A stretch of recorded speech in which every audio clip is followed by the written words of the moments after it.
Welcome back to Sportsman Hoops. I am super happy to be back on air. I love it. I love hoop. I love the NBA, and we're going to get right to it. We're going to talk about James Harden today. We're going to talk about the Philadelphia 76ers now, and we're going to kind of talk a little bit about modern team building. But real quickly, obviously we're on YouTube here, but hey guys, I want you don't just watch my video. I want you to read, and I write articles as well. If you want to read more about kind of what I do and read more about the NBA, I want you to go to Sportsman Hoops. You go and you check out my latest article. I could kind of give a breakdown of team building and how the modern NBA, how they build teams now as compared to back in the day in the 90s, the 80s. Things are a lot different. So go to sportsmanhoops.com. You'll see it below as well. Hopefully, I'll have it up here on the screen, but if not, you'll see it below. Click right on. Don't forget, sign up, get on the mailing list, become a part of my community, and I'll send you different things, different videos. Um, and we're on YouTube. So, of course, I want you to go subscribe on YouTube here, share it, hit the bell. Don't forget to like. Everybody needs the likes. But hey, like I said, let's get to it. Real quick again, sportsmanhoops.com. Go read the article. It's an excellent read. Now, first things first. We know All-Star selection has started, but today we are not going to talk about that. We are going to talk about James Harden wanting out from the LA Clippers. What's new? All I'm asking, everyone who knows this or sees this knows that I am a Philly fan, and I've seen things online about Philly or fans asking, should we get Harden back? Absolutely not. Please, Philadelphia 76ers, we do not want Harden back. Now, I'm not saying Harden's a bad player, and I know this is kind of a tired narrative, but it's not just a narrative, it's based in fact too. I understand that James Harden has had good playoff games. He really has. And sometimes he's had some unfortunate circumstances. But when the lights are brightest, game 7, he doesn't show up. He gets he gets the big eyes. Now, I'm sure you can point out some game 7 somewhere along the line where he did well. Like I said, he is a great player, one of the greatest shooting guards of all time. But in the playoffs, I mean, I would rather have Reggie Miller. And James Harden is a much better player than Reggie Miller. He is. He is. But like when it comes down to it, fourth quarter, Reggie's going to show up. Harden's going to get the big eyes and get scared. Oh, well, Embiid's supposed to do it. Harden, it's not personal. Please, we do not want you in Philly. And anybody who does is crazy. One of the other reasons we don't want him, Joel Embiid is generally injured. I mean, he's dominant right now, but defensively, he's not as good as he used to be. Although he's picking it up as the season goes on, we can't have Harden out there who can't play defense or won't play defense at this point in his career. And Embiid, the playoff minutes would just be terrible. It's not like the old NBA where you can have guys out there who aren't particularly great at defense. You can hide them a little bit more. But if you can just spam your actions with Embiid and Harden, get Harden in the pick and roll, I mean, it would just be a nightmare. So I don't want to just talk trash on James Harden. I mean, let's go over kind of what he's been like, over the years. So, James Harden, every time you hear there's going to be a trade conversations during the year and things aren't going right. I believe this might be a money issue in LA. But you hear James, this isn't new. You hear little grumblings. And, as I said, let's be honest, some of this is narrative talk, but James has kind of dug his own grave. Harden's playoff struggles, let's kind of put them in full context. When you look at Harden's playoff history across all the teams, he just has like a terrible pattern. He has multiple series where his game scoring has dropped in game 7 or game 6. His efficiency has dropped in the fourth quarters.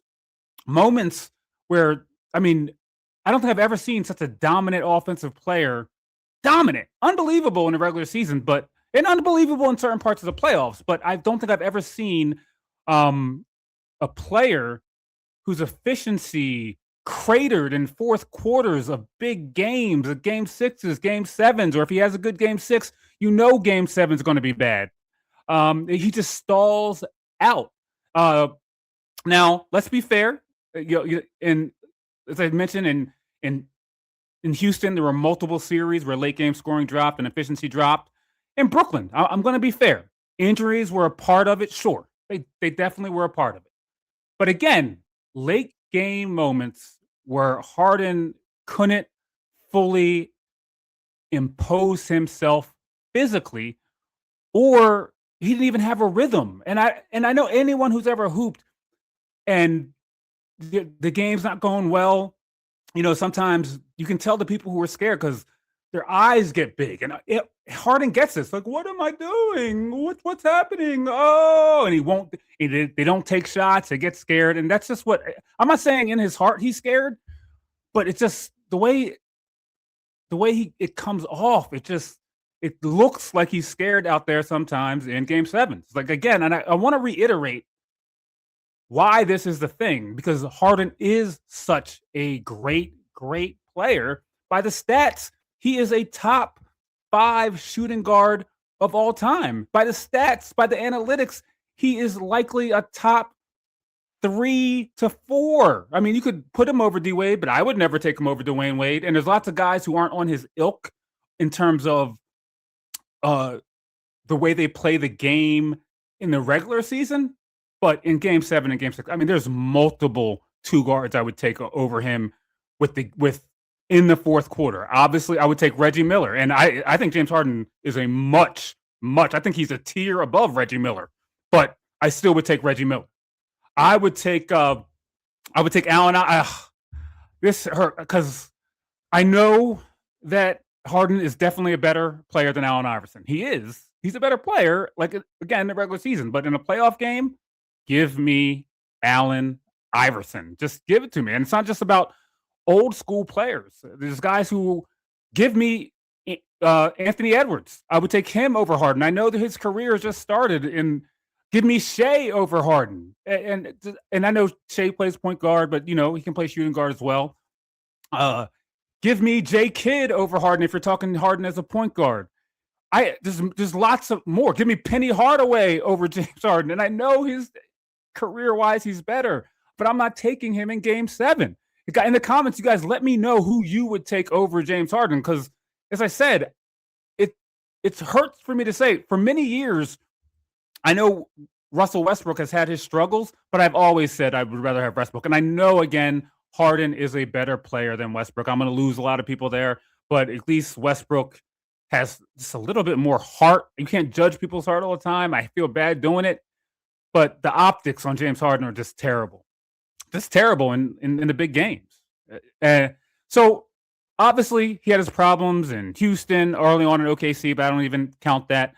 And then let's get to Philly, because I'm a Philly fan, and this is where obviously most of my pain comes from. And even during the season when we got him, I would call my friends and tell them, look, the way Harden's playing, I know it looks good, but in the playoffs, it's not going to work. He's not getting lift, getting into the lane, exploding to the basket. He was a great player. He had like over 20, 10 assists. He was a really good player for us. But again, in the playoffs, no accountability. No, I'm not the number 1 guy. I'm the number 2 guy. When everybody knows, when your big man is the number 1 guy, every time in NBA history, even if the big man's better, the guard takes over in the clutch. Shaq and Kobe. Kobe took over in the big games in the clutch. Shaq dominated the whole game, and then Kobe took over. That's the way it works, James Harden. I don't know why he does not understand it. That's just the way it works. Even with every once in a while, Joker. Joker's a great player, best player on Denver. But every once in a while, not every once in a while, but at the end of the game, especially when they've made their runs, Jamal Murray has been clutched and played really, really well. Even going back to the bubble. That's what happens. And I don't know how James Harden doesn't know the history of the NBA. In the end of the game, even if your best player is the big man, a guard generally has to step up and do things. Even in Orlando with Penny and Shaq. It's baffling. It was just the Sixers were good. They were too dependent on Embiid and Harden, but just horrible. And I think I speak for a lot of people in Philly, nobody wants him back. He passed up on shots really that most fans expected him to take. And You could say, "Oh, well, the fans don't know. They don't know. How would they know?" Like, dude, anybody who's even like a good eighth grade player knows at the end of the game, if you're the best player, if you're the best guard, you do something. Like, I don't, everybody knows that. Anyone who hoops knows that. You don't shy away from the big shots. He really looked hesitant in close games in the fourth quarter, as I've always said, the big eyes and like, he'll get stripped and be like, "Oh, what's happening?" Or someone will steal it and he won't run back fast. Again, Harden, please, please do not come back to Philly. Please. I respect you as a great, great, great player because you are so good in the regular season. Unbelievable. And you've been good in the playoffs too. You have. I've said this already, but game seven, or you'll have a terrible game five. Not that anyone else has not had bad game fives and game sixes and whatever, but just go look back. You guys can go watch the video, see what he's done. You tell me. All you super big Harden fans. And it's a shame because when Harden was in the OKC, oh, I loved him. Oh, I loved his game. I used to play on NBA 2K with him.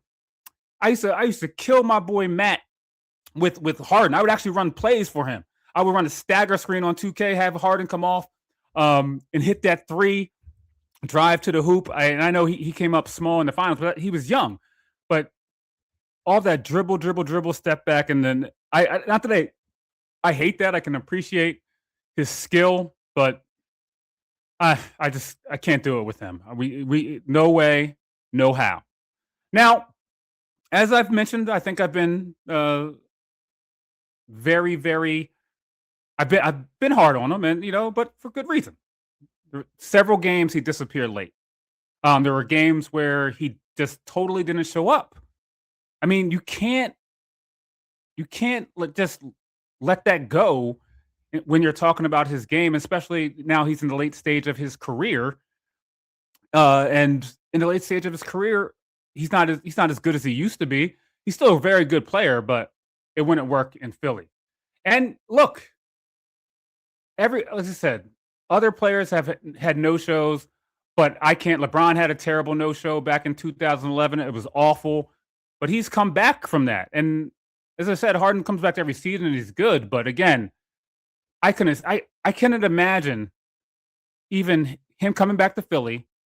And let's be straight, if somehow he got to Philly and even VJ, I would rather VJ have the ball in his hands than Harden at the end of a game seven or whatever the case may be.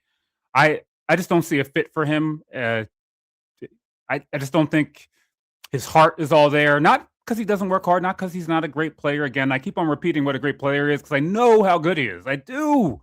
That's why it's like baffling that he gets like. It seems like he gets scared. It seems it's not. This is not like I'm not attempting to have a hot take. It just seems like that. I said, if you guys have a friend who was a hooper, go ask him. Like, ask him about the big eyes and the scare. You can tell when someone is scared on the court. You just can. You can. Now, everything with Harden isn't like super simple. There were times, although he appeared, a little bit lazy sometimes on defense. And again, we've mentioned the shots that he didn't take. The way things have unfolded isn't always his fault. So I want to kind of point out where things weren't his fault. With the Sixers, the team was fragile late games because the offense was limited. Like Maxey had just gotten there, so and the team, the way it was built, had limited spacing. And in the NBA, if you don't build your team correctly, you're really, really going to struggle. You may be able to get through the regular season, but in the playoffs, you're going to struggle. A lot of sometimes fans don't realize that it's different now. You can't just get two players and dominate the way the defenses work, the zones. You need a team that works together and can work off your best players, but where they have a chance to get in the flow of the game as well. That one-on-one dribble, step back three. That's really, really, it's not that difficult. I mean, I shouldn't say that's not that difficult to stop because Harden has dominated. But you even see it with Luka, the dribble. It gets the players out of rhythm.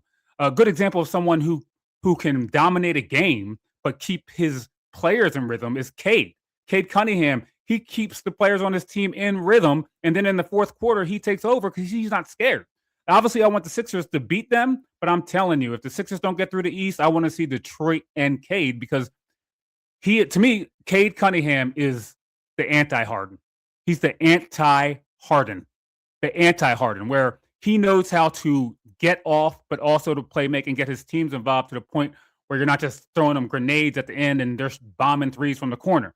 He's setting them up the whole game, so late in the game they can still make plays. But if they don't make plays, he just starts dominating. So now, getting back to the Sixers with Harden, as I said, I keep on blaming him, but the Sixers were kind of a fragile team, dependent on him and Embiid to create under pressure. And when you're a dominant force like Embiid and you're a big man, it can be a little bit difficult in the fourth and tight situations to get some space. So that made it difficult. We didn't have a whole lot of great secondary creators. And Maxey just got there. He was young. He was coming, but he wasn't all there yet. Certainly not as good as he was now. So that forced Harden to operate in tight windows. That made things difficult.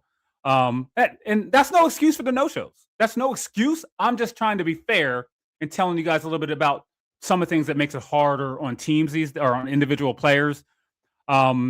Some of those things, as I said, lack of spacing, lack of other playmakers, that hurt Harden in the playoffs. So I'll give him something there. But in the end, please Harden, and please Sixers management, and please fans in Philly, let them know that we don't want Harden. Especially, and he came there right after we had Mitch Simmons on our team, and it's just not a good fit. He played well, but he didn't play well when it was time to play well, if you know what I mean. Now, if you guys want to kind of, I mentioned part of that Sixers team being weak because of the way that team was built. If you guys want to learn more about team building, once again, please, or if you want to look more of the logic around that and kind of how teams are built these days, go to sportsmanhoops.com, bookmark it, read the article. I know these days with all that's going on in the world, everyone wants to put on a quick video and think that they know everything. But I promise you, especially the young fans out there, please go read. Even if you don't go read my article, but go to sportsmanhoops.com, read the article, sign up on the mailing list. I would love to see you become a part of my community. And down in the comments, please come at me. I love to talk hoop. If you disagree with what I'm saying, come at me. But again, sportsmanhoops.com, and here at YouTube, like, subscribe, share, and let everyone know about Sportsman Hoops. Now, it's funny that we're talking about James Harden and what he did at the Sixers with the Sixers and how that team, didn't really fit in terms of spacing and things that you need to win in the playoffs. And let's contrast that with how the Sixers are built now. Now, the Sixers are sixth in the East. They're not dominating the league, but they're on an upward trajectory. They're trending up. The Sixers have won the last 4 games in a row. They beat the Clippers last night. They're doing really, really well. And a part of that is the structure of the team. If you compare it to that team years ago with Harden, it's a lot different because all the players, although we do have individual stars, we have players that are playing well together. So, but with this team, it starts with, Maxey's the main guy, but I'll say Joel is still very, very important if we want to have any playoff success. Now, as I said, the last few games, last 4 to 10 games, Embiid has looked dominant. He's scoring efficiently. Excuse me. He's making much better decisions. And I don't want to go as far as say he's anchoring the defense, but if you watch the actions early in the season, his defense was so bad. Not because he didn't want to. He was injured. He's coming back from injury. So I'm not blaming him for that. Hopefully he can stay healthy. But right now he's doing pretty well defensively along with the rest of the team because the team defense is good. And they're working together and they're working cohesively. Now, Tyrese Maxey is doing a great job as well. He is a first-time All-Star. He really deserves it. But Maxey, the biggest difference I think this year for him and the why he's been able to be so dominant is that he's finally, as you get older, you start to learn pace. His shot creation has gotten even better. He's a smaller guard. He's 6'2", maybe 6'2", maybe, but when he explodes to the basket strong with his strong hand, he's able to take the bump and still make the basket. And a lot of smaller guards can't do that. It's not like he's like Trae Young. So he's strong. He's worked on his body, which is good. He has confidence late in games. And right now, he's overall is our best player. He's going to be important in the playoffs. But since he's a smaller guard, Embiid still is going to have to step up and do his thing as well. Maxey's done a great job of going downhill, averaging about 29 points a game, and is playing excellent over the last 4 in a row, of course, really the whole year, but they've won 4 in a row. They play again tonight against Golden State, and I think they're going to beat Golden State tonight. Even it's a back-to-back, so Embiid likely won't play. I haven't read about it, but I'm guessing that he's not playing. But no big deal, because the Sixers can win regular season games without Embiid. Let's not forget about BJ. He's brought really, really nice perimeter defense, shot the ball better than we all expected. He's really good at connecting offense. He will make the extra pass. And then, hey, if you guys don't know about VJ, he's been putting in some. Now, Cooper Flagg's going to win the Rookie of the Year because Coop is nice. Don't get me wrong. Coop is super nice. But VJ is out there putting in work, dunking on people. My favorite play from VJ during the year, he blocked. He was playing the Knicks. He got a block in the corner, sprinted full speed, got the ball back and dunked. Oh, I forget if it was a dunk back or a dunk, but it was a beautiful play. Go on YouTube and watch it. And don't forget about my boy Grimes. You know, Grimes comes off the bench, but I love Grimes. Now, sometimes he shoots shots. I'm like, why would he shoot it? But I like his confidence. Grimes is my guy. Jared McCain is coming along slowly, but he's gotten better over the last few games. So he's going to be great, I think, as we go into the playoffs. Or we can use him as trade bait, either one, because Grimes is that grimy. I love Grimes. And let's not forget about Oubre, who came back from injury. I don't remember how many games ago, but he's important to us defensively. His activity, his energy, defending, cutting, running the floor, not trying to do too much. I think that if we get into the playoffs, now a lot of people are saying let's trade Paul George, and I am not a huge fan. I don't hate Paul George; he's a great player again, but I feel a little not as much as I feel about. I don't feel as bad about him as I do Harden. But we kind of need Paul George, because if we're going to face Cade or we're going to face Jaylen Brown, and I know VJ is going to guard him, and I know Oubre is going to guard him, but those guys are a little bit smaller as compared to Jaylen Brown and compared to Cade, who might give you that bop shoulder. Those of you who know the bop shoulder, you know how effective that is when you have a smaller player on you. And Cade Cunningham will do that to you. Jaylen Brown will do that a little bit to you, and Paul George, PG can handle that a little bit better than Grimes or VJ. Now, I'm not saying it's not old school NBA. You don't lock a guy up the whole game. It's going to be a team effort with those three guys guarding those guys, being the primary defenders on him, depending on what part of the game it is. It's really about, being able to guard him in spots, being able to guard people in spots, and, doing things when need be in big parts of the game. So this Philly team, they're cohesive. I think right now their roles are well defined. As I mentioned, they're sixth in the East, and they all work well together. It's not just obviously Maxey's dominating, and Embiid is starting to dominate once again, but they're not. I don't feel like the team is dependent on them dominating. The ball moves. Grimes can put the ball in the bucket. VJ can put the ball in the bucket. They like each other. They're playing well together. Embiid's not like, hey, I'm the star, give me the ball. They're doing really well. And, in the East, they might have a shot this year to get through. Now, I think they would have problems with the team in the West, but I think the Sixers can beat anybody in the East. I do think Detroit is the favorite, because I think Cade is the best point guard in the league. I think Cade is the best point guard in the league. Again, I'm going to say I think Cade is the best point guard in the league. I think he's better than Luka. I understand the numbers show something different, but that's a conversation for a different day. That's a conversation for a different day. The big picture is there is a contrast in the way older teams were built in the 80s and 90s, and even a contrast between just a few years ago between the way the Sixers were built with Harden and Embiid and the way they are built now. You know, it seemed with Embiid and Harden, and this is where the contrast is. Harden's Philly years, it was talent that was trying to solve structure problems with the team. And this version is about structure elevating talent. And that's really what the modern NBA is about: structure elevating talent. Very similar to the article that I wrote once again on sportsmanhoops.com. Go read the story.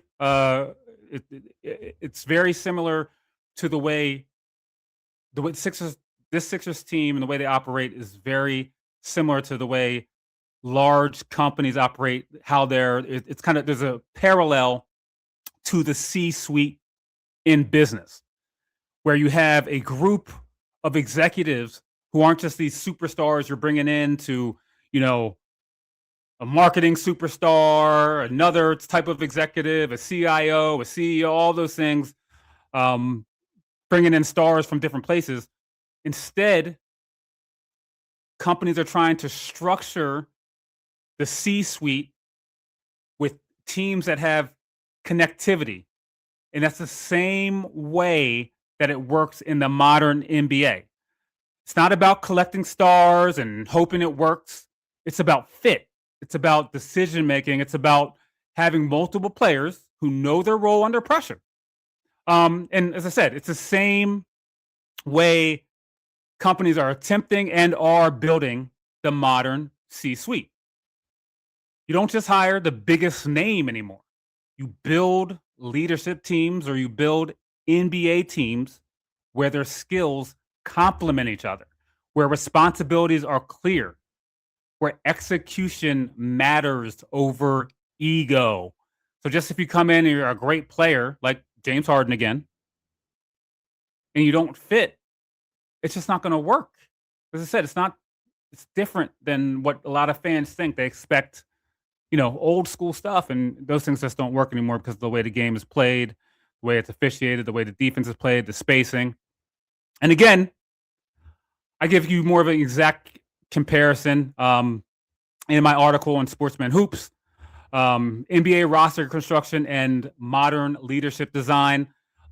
Please go there when you read the article, sign up. I'd love to get you on the mailing list, and, you know, come back for more videos. Now, going back to Harden briefly, when people talk about Harden, the truth is you can acknowledge his playoff failures. You can criticize the no-shows. You can. I mean, that's a part of being in the NBA. But at the same time, you can understand that the league has changed and that team design matters more than ever.